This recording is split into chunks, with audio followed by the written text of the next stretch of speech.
A rocky beach, sunny waves, it's what we soak in from the shoreline, a beautiful, sunny vista.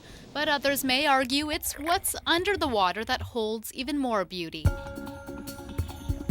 A lot of people call me the Pacific mermaid, but I spend a lot of time in the ocean, that's for sure. Amanda Swiminer is a marine biologist, an herbalist, and an absolute expert when it comes to seaweed. I had a real fascination with wildcrafting, and I've always been obsessed with the ocean since I can remember. So when I realized that I could start wild harvesting the plants of the ocean, it was like these two beautiful things came together, and I haven't looked back since. This Pacific mermaid has been harvesting bull and winged kelp for food out in Muir Creek, which is near Souk, for 10 seasons. This is her underwater garden. Today the tide is low, so Amanda and her apprentice Gwen are out bringing in the seaweed. When I started harvesting seaweed, I desperately searched out someone to teach me, and there was no one.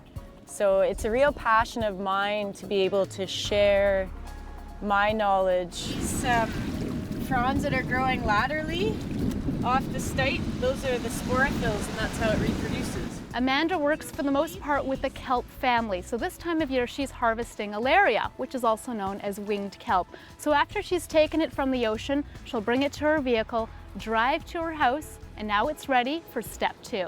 Step 2 is drying the seaweed out, prepping it to eat. This seaweed Amanda gathered today will take about 36 hours to dry. But you can use it for anything from soaking and wrapping salmon, baking your fish inside it, to grinding it up and using it as a seasoning instead of salt. You can be creative with it for sure.